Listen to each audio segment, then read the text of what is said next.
let's get right into our first segment, which is a vocabulary segment. And in this segment every week, what I'd like to do is introduce a new adjective that you guys can use. And the reason this started is because students often use adjectives good and bad way too much. Okay, those are really meaningless words, guys, because they're subjective, which means I might think something's good. I might say, hey, that pizza is really good. But you might hate pizza and you might say, no, it's not, it's bad. It's entirely up to the individual whether it's good or bad. So those words don't have a meaning on their own. We need more specific adjectives. So I'm going to introduce one every week. Last season, we looked at words to use instead of good. This year, of course, we are looking at words to use instead of bad.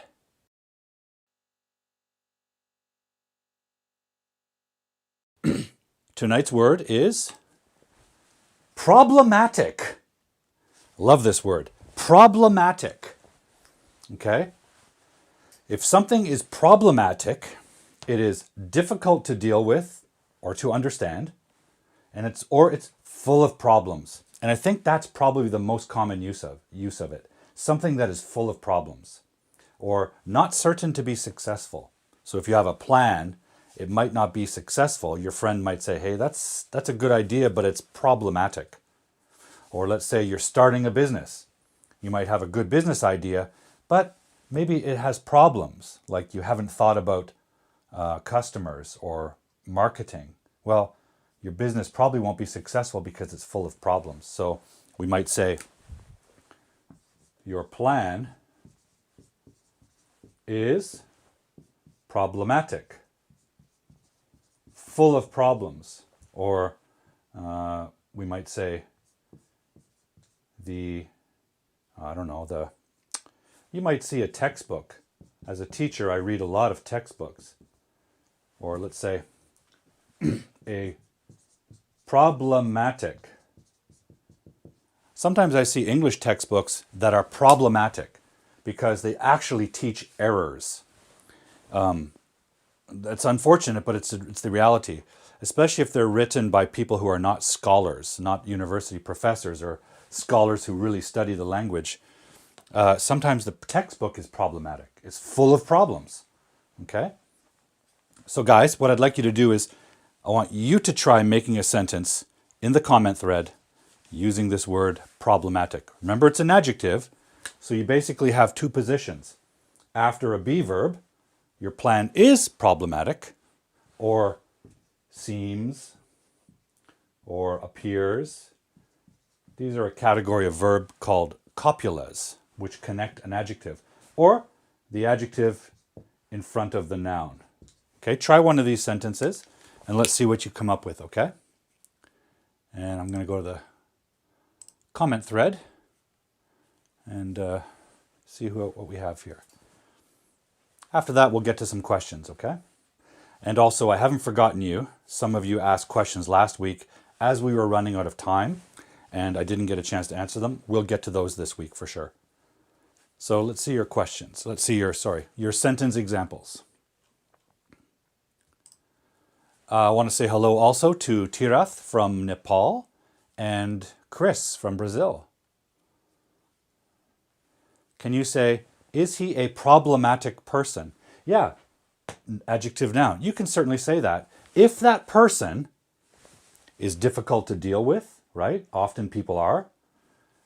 It's kind of strange to say someone is full of problems, but they might cause problems, in which case you can describe them as problematic.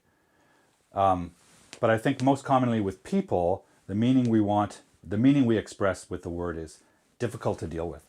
They're always a problem. We have learn with Tirath. Some students in the class are problematic. Yes, some students are difficult to deal with, right? Although not you guys. You guys are a pleasure to deal with. Okay. He appears to be a problematic person. Good. Who else has an example we can look at? Don't be shy. We're all friends here. And if there's a small error, we can look at it and we can offer a suggestion. By the way, we've got some very talented English teachers with us. My friend Tirath is an English teacher in Nepal. And we've got some other teachers. Luza, I think, is a teacher. So it's always really good to have a multitude of perspectives. Okay, great. Maria Cristina, my friend Chris, she says, some people are always facing problematic situations. Yes, we all have a friend who is dramatic, right? They're always creating a drama. There's always some problem that pops up with them. Yes, the pandemic is problematic. It causes all of us problems, right? And it's difficult to deal with. The pandemic is problematic. She has a problematic friend. Great, Cleonice. Russia is always be a problematic country for other Europeans. Well, now, you have two verbs. You have is and be. So you only need one, Piash. Just say, Russia is always a problematic country for other Europeans. Okay? Whether that's true or not is up to your analysis. Some people would disagree, but that's fine. We should not be a problematic person. I think so. I think we should be kind, we should be helpful, we should be caring and loving towards our friends and family. We should not cause other people problems. However, guys, sometimes we do. Sometimes we do, even though we don't try to. Sometimes it happens. For example, I think I gave my wife COVID. We traveled together. We're both vaccinated, but we traveled together to see my parents in Canada. And when we came back, I was sick first, and then she got sick. So I was problematic for my wife. I'm very grateful, though, she didn't divorce me. Okay, what do we have here? We have Roni's example. We are going through a problematic situation like coronavirus. Yeah, you could even say problematic time, a time period, right?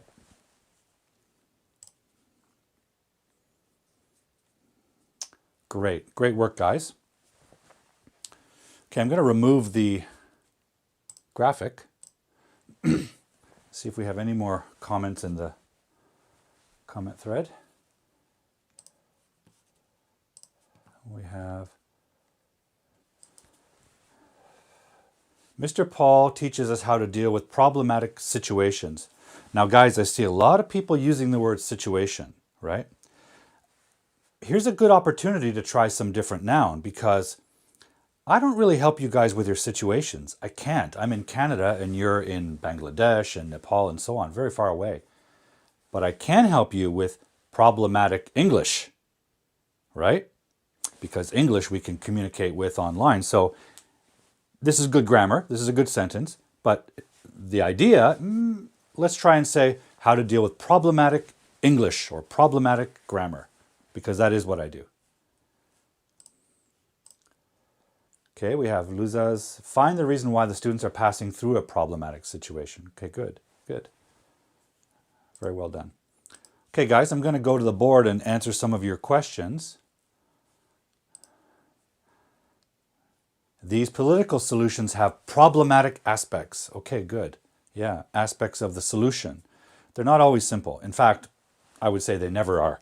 Things like politics, pandemic, everyone's got opinions about them, but the truth is these are extremely complex issues and problems.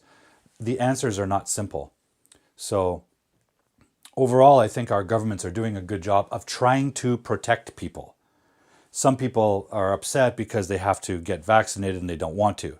Some people are angry because they want it. The government says wear a mask in the store or the restaurant. They don't want to. But remember, the old people who are dying also have rights. And the coronavirus is very problematic for them. It can kill them. It's probably not going to kill me. I'm pretty healthy despite being an old man.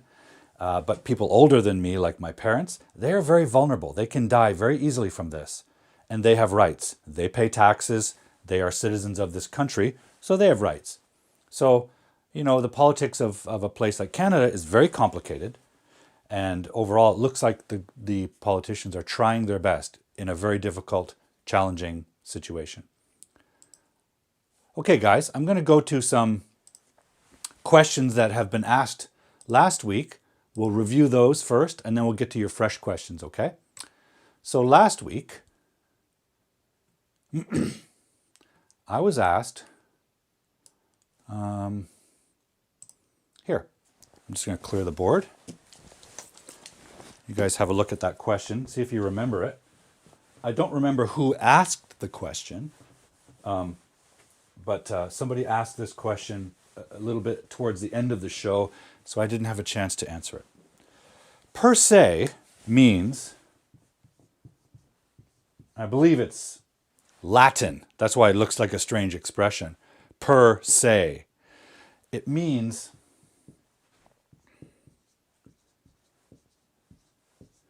in and of itself.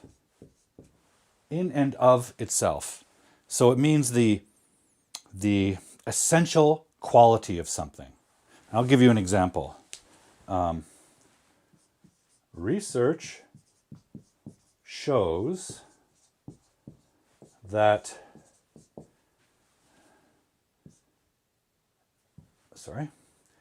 it isn't pizza, comma, per se, comma, that is unhealthy.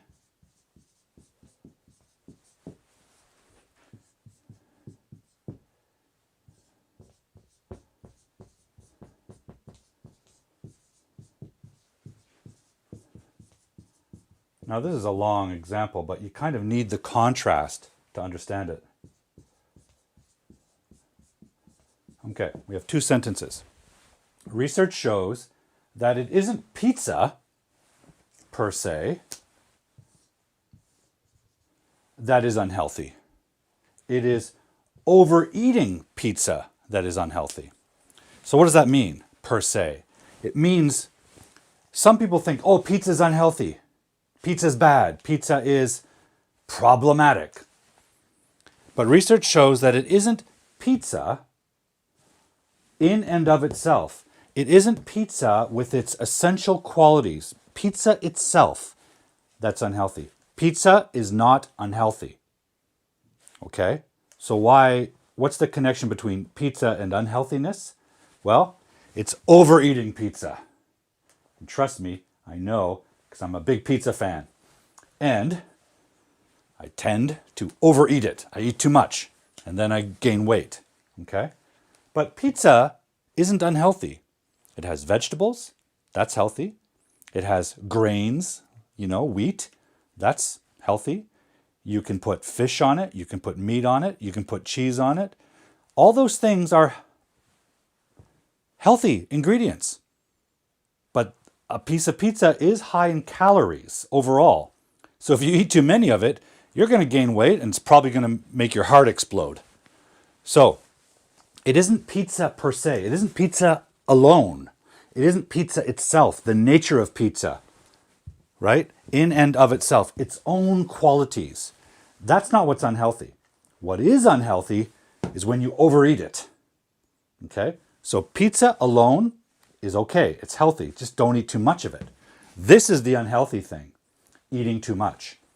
Okay? So when you say per se, what you're doing is you're contrasting something. It's not this. It's not the nature of pizza that's unhealthy. It has healthy ingredients. It's overeating pizza that's unhealthy. Okay? And that's true of all foods, right? Fish is very healthy. Fish, per se, is healthy.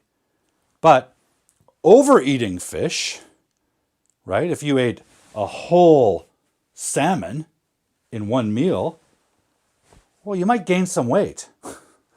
That's a lot of calories, right? The overall nutritional measurement. So that's per se. Oh, we have a new visitor with us. We have, who is it? I believe this is my friend Jay in Korea. I cheer you up always. Okay, great. Lovely to hear that. And then we have this. I don't understand that. So I'm not sure what to do with that, but thank you. Thanks for watching. Okay, so that's per se, right? You use it to contrast. It's not...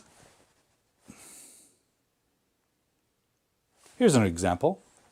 At the end of the day, after doing the live show every Friday night, I have to confess, I'm a little tired, right? I'm a little tired. But it's not the show, per se, that makes me tired, because the show is 1 hour long. It's fun, right? As you can see, I have energy. I'm excited. I'm happy to see you guys. It's not the show, per se, that makes me tired. So what makes me tired? Well, I prepare for the show all day. I set up my lighting, I set up my camera, I test my computer, I do many tests, I shower, I shave, I get ready. It's a lot of hours of work to prepare for the show. All of that combined makes me tired. It's not the show in and of itself. It's not the show alone that makes me tired. It's the combination of things that makes me tired. But that's okay. I mean, you get tired at the end of any day. Okay, I'm going to go to the next question. So that was, how can I use per se? So just give me a moment and I'll clear the board. And I'll go to the next question. And then I'll take your questions, guys. Just want to make sure I answer people's questions from last week. 2022. Can you believe it? We're already in 2022. It's going to be a good year. I think so. I think it's going to be a really good year for everyone. We're going to make it a good year. That's the key. Don't wait for the universe to give you a good year. Go out and make it. Okay, what's our next question? Okay. Here we go.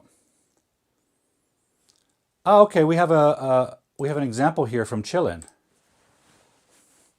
It's not cigarettes per se is harmful. It's over-smoking that is harmful. Well, one cigarette probably won't hurt you, right? One cigarette alone probably isn't harmful, although it is a tiny bit harmful. It's not healthy. But you're right, over-smoking, it's the habit of smoking over a long time that can really, really damage your health. And by the way, it's one of the big contributing factors to coronavirus, I believe, is people that smoke. They're getting really sick from the coronavirus because it affects the lungs. Guys, just don't smoke. Simple. You shouldn't smoke. Per se, it's a new vocabulary. Hi, Uma. Welcome to the show. Thank you for joining us. Yeah, per se. Per se is a weird word because it's a Latin expression. So if you guys who are Spanish or Portuguese speakers or even French or Italian, you may recognize that. It's a Latin word. We use a lot of those, especially in academics, because we don't have an English word for it. Okay. Going to move to the next question. And this is a very common question I get. So somebody asked last week, I think it was my friend Ria, what are the differences between a few, and she says, is it 2 or 3, a couple, 2 or 3, and several, 4 to 6? Well, this is a pretty straightforward question and a pretty straightforward answer we have for this, okay? So the first one you should know is a couple. A couple is 2. That's what it is. A couple is 2. In fact, couple can be a noun, like I see a handsome romantic couple, right? There's 2 people, they're in love, they are a couple. I'm married to my wife, we are a couple. And sometimes we go to dinner with our friends who are also together, they're a couple. So now we have 2 couples for dinner. So a couple means 2. It also is a verb, right? To couple something means to join it. So for example, a train has many cars, individual cars, and they connect, right? They couple together. So it can be a verb. That's couple. It means joining 2 things, or 2 things that are joined. This is where it gets a little bit weird. A few and several. Okay? Several means 3 or more. Okay? Several, use that for 3 or more. When do you stop? 5, 6, 8? Kind of depends what you're counting, right? Kind of depends. However, what's at the other end of this line? 3, 4, 5, 6, 7, 8, 9. Eventually you get to something we describe as many. So we need a context. For example, right now I can see that we have 9 viewers watching us live. 9. Is that several? Well, it's more than 3, 9. Is it many? No, because sometimes we have 30, sometimes we've had 40 people watching the show live. And you know, guys, there's millions of people out there in the world. I wish they were all watching. That would be nice. So I wouldn't call 9 many, right? But what if you have not 9 viewers? What if you had 9 cars? Or let's say 9 Ferraris, a very specific kind of car, very expensive. If you said, Teacher Paul has 9 cars, yeah, that's a lot of cars. That's many, or a lot. Okay, 9 viewers on a live show, that's not many. That's several. It's good, I'm happy, but I wouldn't call it many. But if I had 9 cars, or I had a friend with 9 cars, I would say, dude, you own many cars. You only need one. I own 1 car, by the way. Okay? So it depends on what you're counting when you're counting several. So several is, let's say, 3 to around 10, give or take, but it depends on the context. Okay? 9 viewers is not many. It's several. 9 cars, is that several? Maybe. It's actually many to me. Okay? But a few is a little bit weird because few generally means 3 plus, 3 or more. It doesn't mean 2 because we have couple for 2. But a few generally means 3 or more, right? But I don't know, like 3 or more, I would keep it under 10, right? And again, it depends on the context, but let's say under 10, okay? Grammatically, though,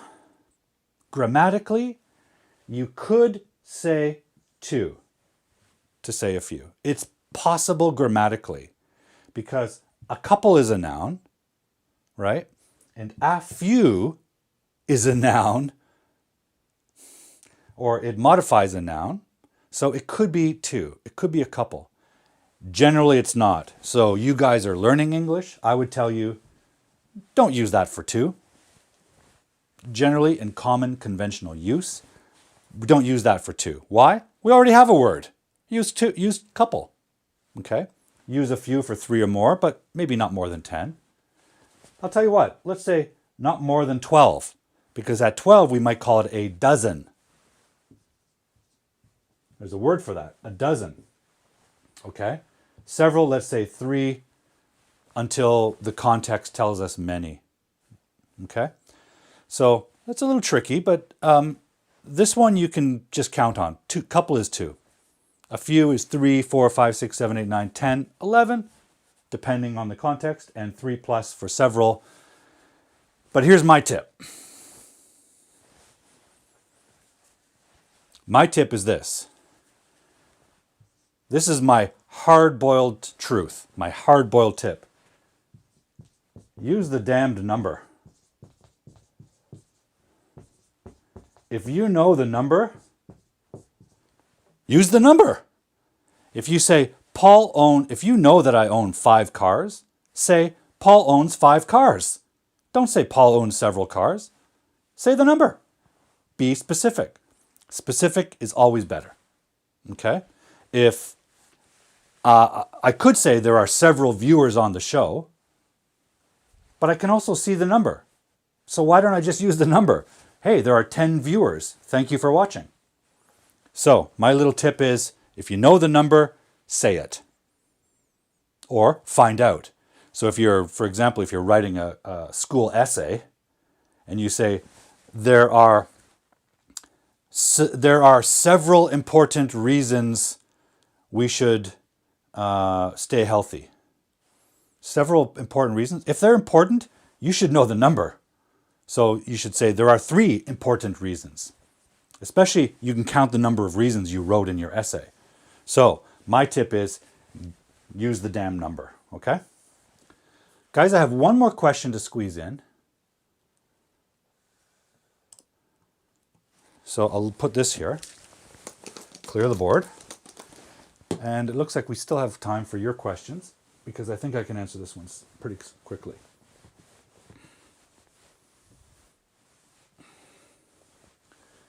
So this is a very common error, by the way. This is a very common error, particularly for my Japanese learners. So the sentence here is, especially,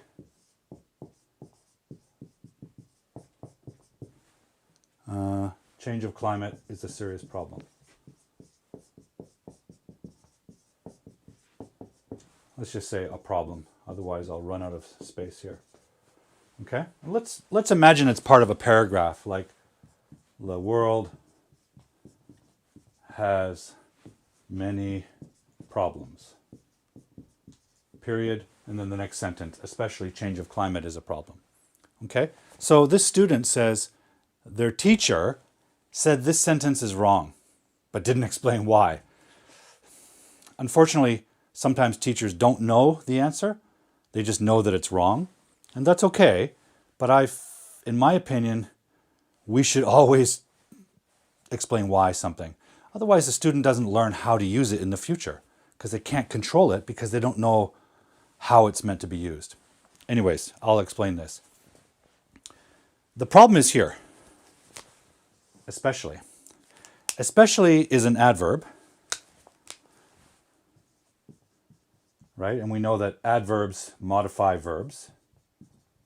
Okay? And you can put adverbs generally at the beginning of a sentence. However, this belongs to a group of adverbs we call intensifiers. And intensifiers make another word stronger. What kind of word? Well, a verb, yes, or an adjective. They make an adjective stronger, okay? So, for example, we can see here the sign here, the words, the text, is on a pink bar. Pink. A pretty strong pink, actually, isn't it? It's a pretty colorful pink. It's an especially strong pink.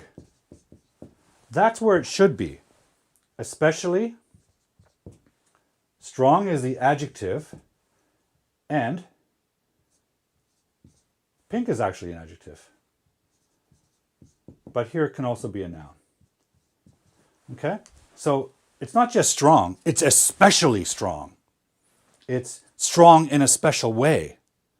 That's where this word needs to go.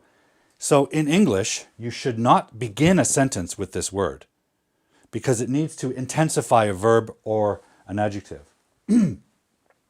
The other position it can be is beside the verb, because it's an adverb, right? He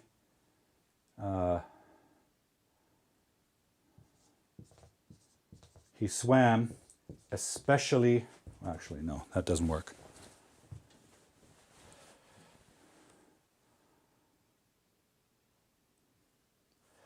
I can't even think of a way to use that in a verb, with a verb.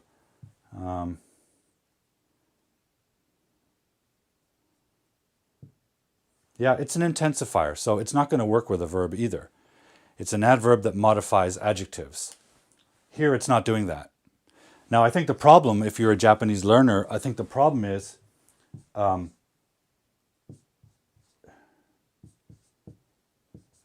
Japanese word tonikaku means especially. So the meaning translates, but the problem is the usage. And that's important in English or any language. You're not just looking at grammar, you're looking at grammar, meaning, and use, the way we use it, including the position in a sentence. So tonikaku in Japanese means especially, but you can't put it in the same position of the sentence. Here you can put tonikaku in Japanese. You can begin the sentence with tonikaku. But in English you can't. You have to put it in front of an adjective. Okay? Its job is to intensify. The adverb version that can modify a verb is the word specially.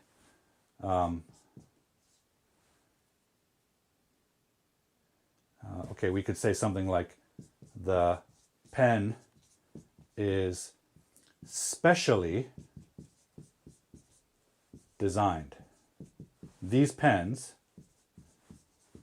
are specially designed. Verb, adverb. Specially designed. Designed in a special way. Okay, they're designed. That's the verb, in a special way. No E. Especially is the intensifier version to put in front of adjectives. So that's why this sentence is wrong, because this student began the sentence with especially. Can't do that in English. Just don't do it. Put it in front of adjectives.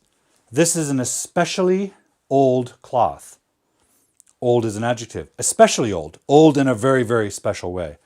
This is effective. This board cleaner is effective. It works well. Not just works well, it works really great. So I would say it's especially effective. It's especially effective. That's stronger than just effective. Okay?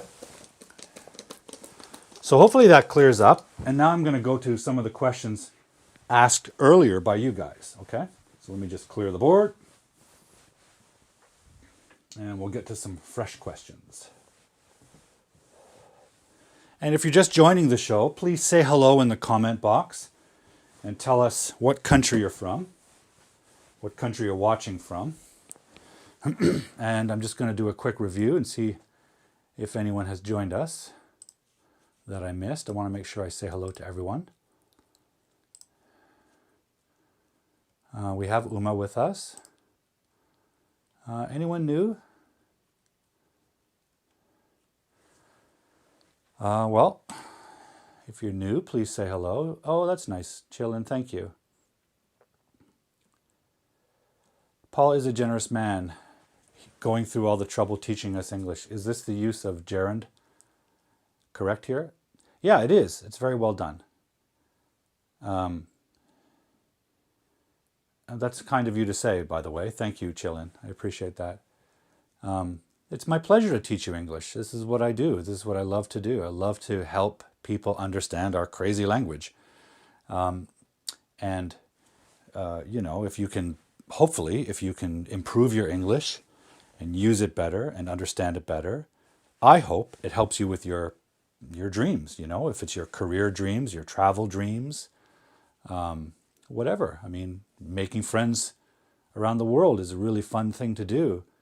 Even if you don't need English for your career, it's great to meet people around the world. So whatever it is that's going to help you, in whichever way English will help you, I'm very happy and honored to be helping you. So thank you for saying that. So Luza says, in Spanish we use the expression on its on instead of per se. Yeah, on its on. Do you mean on its own? Or like by itself? On its own? Because that works in English too. On its own, by itself, alone. So pizza on its own, by itself, alone, it's not bad. Overeating pizza is the problem. So that's another way of understanding that, guys, on its own. But on its on doesn't make sense to me, Luza.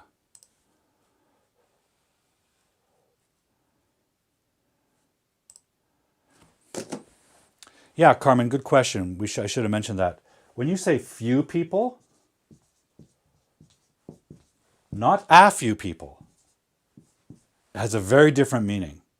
Now it means some, like, let's say 0 plus, more than 0, there's some people, but not many. Not a lot at all. So it's more than 0. If I give you an example. That doesn't work.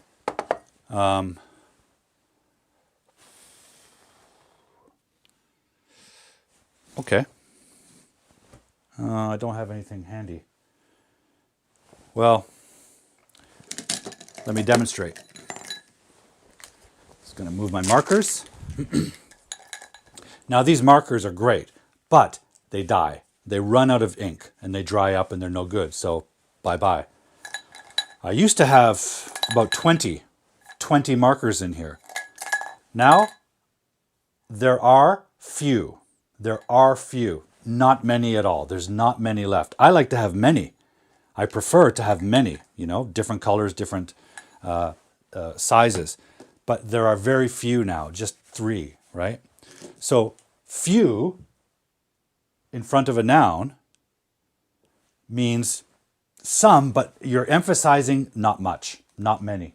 It really means this, not many, right? And that's a problem, right? Having not many pens is a problem for me, right? You might say something like few people, you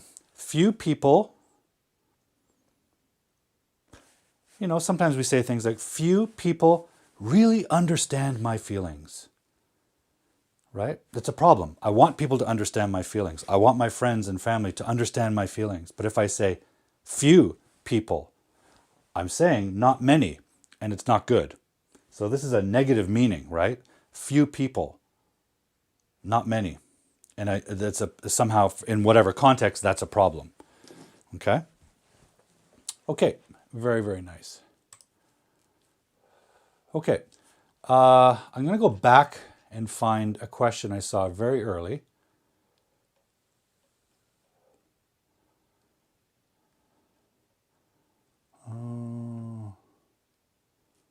Yeah, this is the one. We answered this last week, but I'm happy to answer it again because I think my friend had to leave early or didn't hear my answer.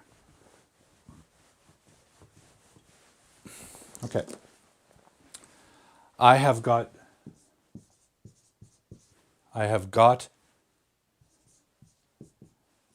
GPA 5. Oops, sorry. GPA 5. Is it a correct sentence? Well, let me tell you something. If you said it to somebody, they would understand you. So is it grammatically correct?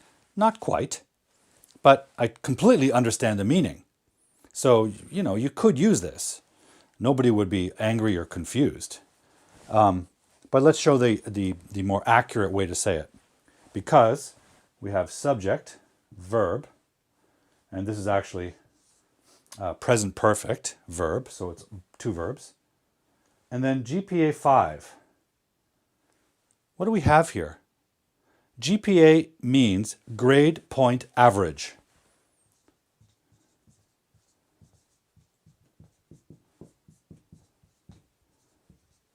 Right? Grade point average. And this is your noun. So this is really the object of this sentence. Subject, verb, object.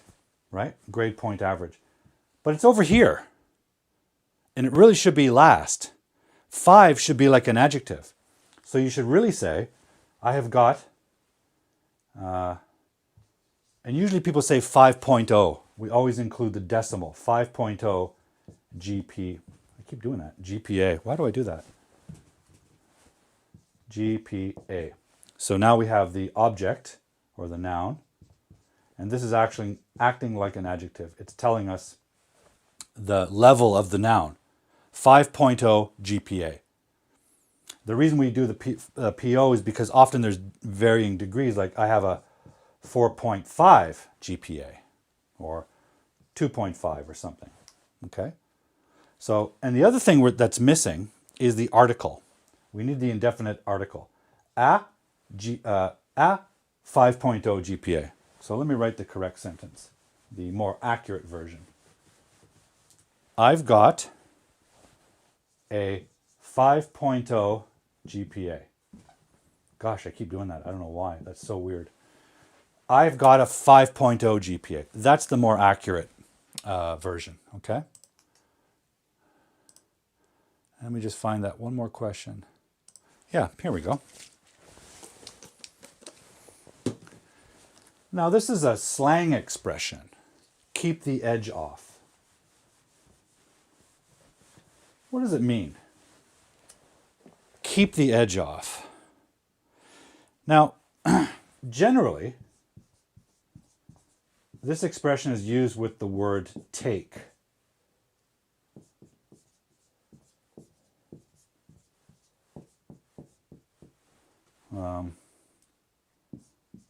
Let's say I want to take or keep the edge off. What does it mean? It can mean a lot of things, right? It's a slang expression. Generally, it means something like, well, hang on. First of all, we have to identify what the heck we mean when we say edge. What is edge? Well, edge, let's see if I have one here. Edge, oh, here we go. Edge is like the cutting side of a knife. I have a knife here. Don't worry, it's not dangerous. It's just a pocket knife. So that's a knife, right? And the sharp side is the edge. It's the sharp edge, right? And of course you want to keep it sharp so it works, it cuts. What does it mean when you say I want to keep the edge off? Well, if you're talking about your knife, that's literal meaning. It means you want to remove the edge, keep the edge off, the sharp edge, you want to remove it, well then it won't cut. It's no good. Generally people use this for things like the edge to mean like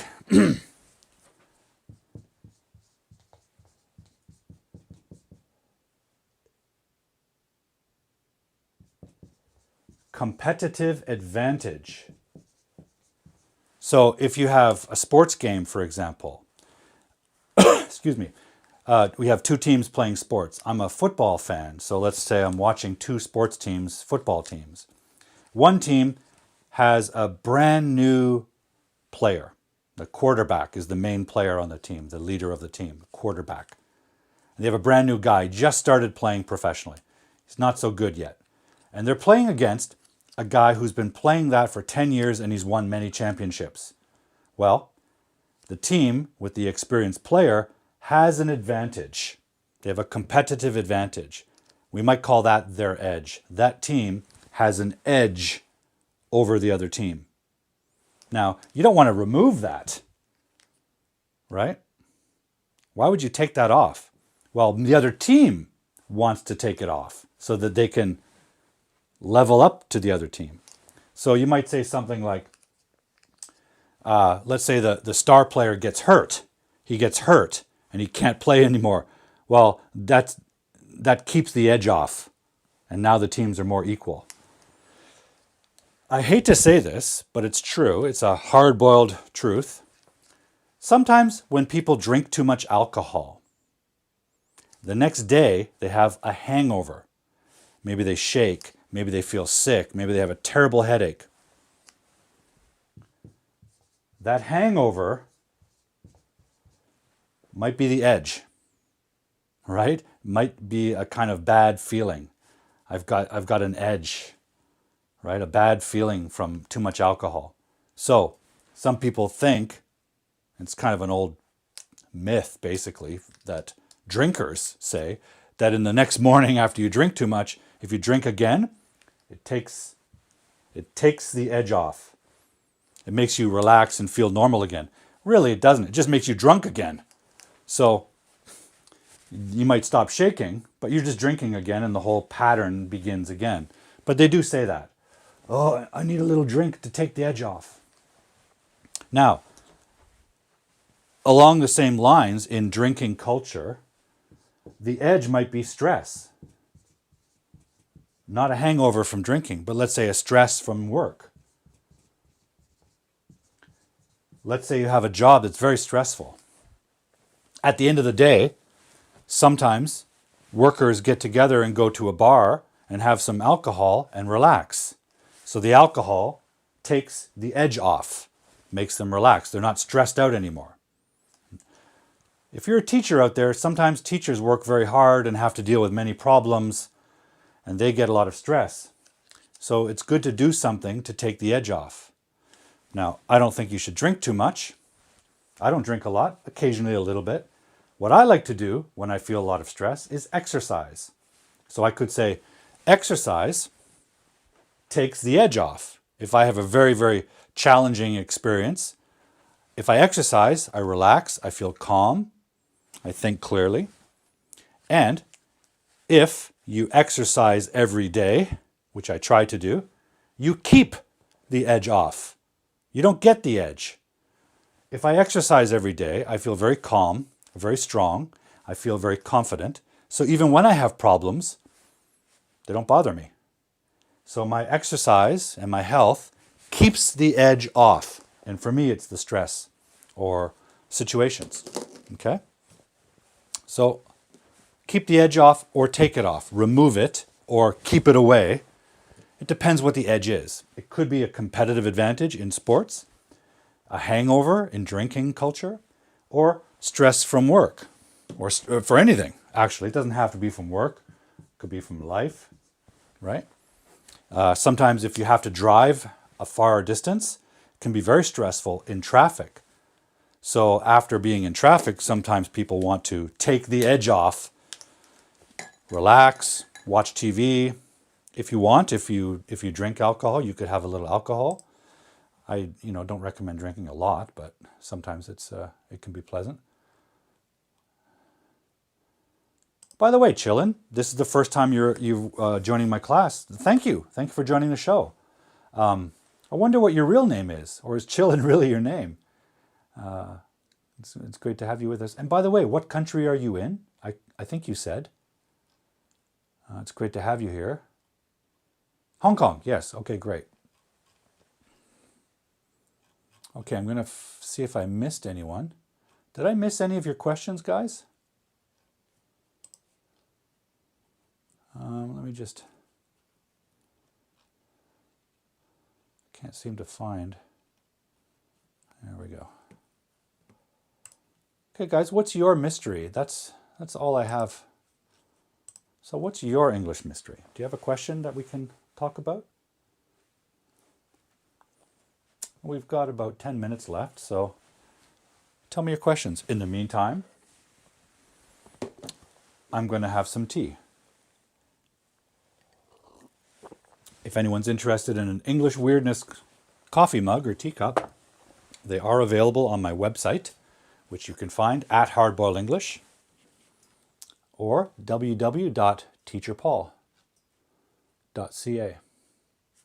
Okay, let's see what everyone has to say.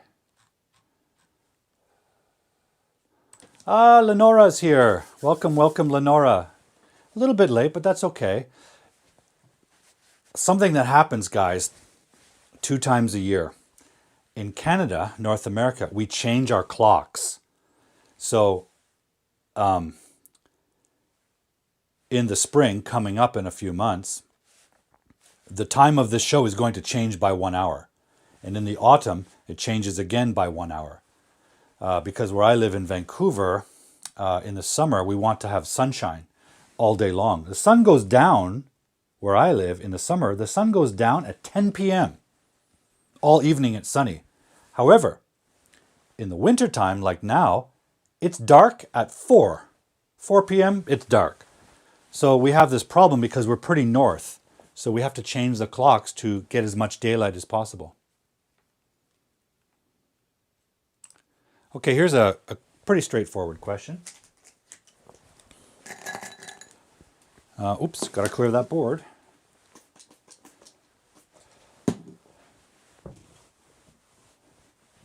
Now, this is a great question, and it's a very common problem. I'm going to just remind you guys that whenever we're discussing English or any other language, we have to think about the magic triangle, which I've talked about before. Language isn't just grammar. It's 3 things that are always interacting. It's form, which is grammar and structure and rules.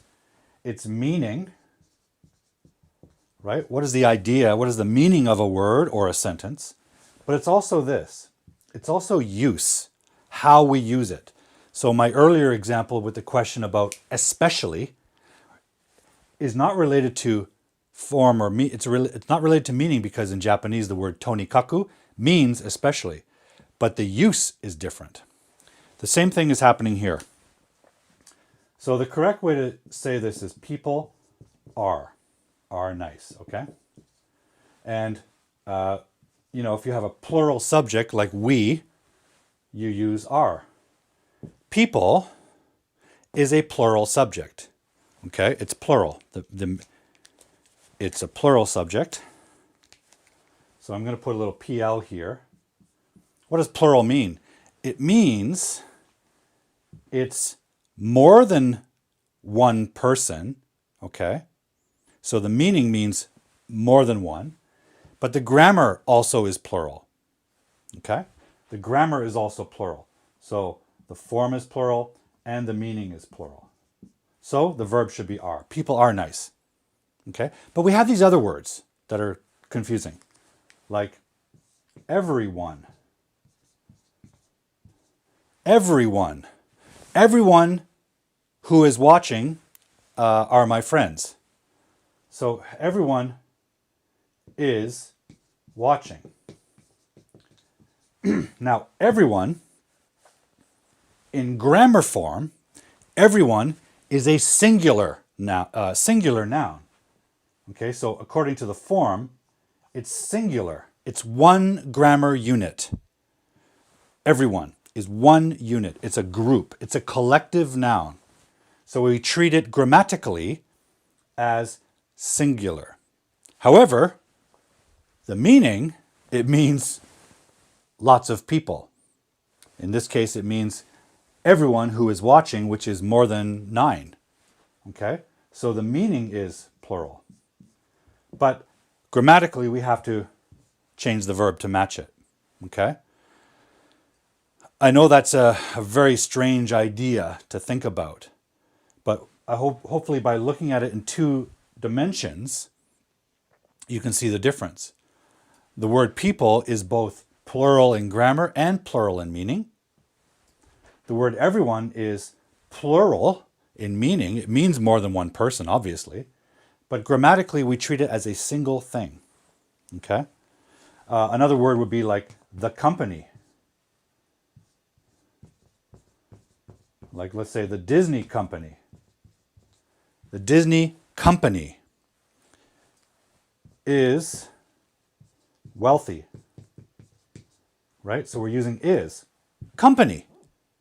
Disney company. How many people do you think work at Disney? 1? Walt Disney only? No, that's where it started. But it's a company. It's a big business. It has tens of thousands of employees. But we're treating it as a singular grammatical unit. Right? Form-wise, grammatical-wise, it's singular. It's a single grammatical word. But the meaning suggests a company of many people, right? We know that a company, like an office building, has many people in it. The Disney office has many people in it. But that's not what you're talking about. The company is the legal structure, right? The lawyers and the government know of this company's name. The company pays taxes. It is a single entity, right? Everyone is a single entity. It's a single noun that suggests plurality, but it's used as a single entity, right? Because a company, legally, for example, could be one person. Could be one person. In fact, Walt Disney started his company alone, way back in the 1920s. He started his company one person. Then he brought his brother in, I think, if the story is correct. So the company grew to 2 people, and now it's 10,000. My company, Hard Boiled English, is a company. It's a legal entity. I have to pay taxes to the government as a company. I am the only one in it. Okay, so a company can be one person or it can be 10,000. Okay, Microsoft started with Bill Gates, I think one other person, but I think it was his idea initially. Started as one person. Okay, let me see if I've missed. Yes, Lenora, of course, the video will be available all the time on the YouTube channel. Okay. Oh, good. Thanks. I'm glad that cleared that up, Carmen. Thank you. Great question. Love it. Okay, guys, I think that's all the time we have. So I'm going to wrap things up. Then I'm going to go take the edge off because I'm a little tired at the end of the day. And maybe I'll eat some pizza. Not sure. Actually, I'll probably have a sandwich or something not too light, something more light. Guys, I want to say thank you to you all for watching the show, for joining me live on Friday night or Saturday morning, depends where you are. Hopefully we cleared up some of your English mysteries. Next week's show, I believe, I have a guest joining us. So keep your eyes out for the poster on social media, advertising for that. Don't forget, if you haven't already, check out my video series, English Weirdness. Check out my podcast. You can watch the podcast on the YouTube channel or Spotify if you prefer to listen to it. And also, starting on Monday, you will begin to see some advertisement videos promoting my online courses, which start very soon, next week, in fact. So if any of you need help with your English writing, I'm now making some online courses that are downloadable and available to you all, okay? My goal, as always, is to help you understand English, solve your English mysteries, and, be able to improve your skills as a result. So guys, next week, hopefully I'll see you again. Bring your questions, your English mysteries, and we'll clear those up together, okay? In the meantime, I want you all to stay healthy. Don't overeat pizza. Avoid problematic people, okay? And as always, until I see you next week, guys, stay cool. Bye-bye.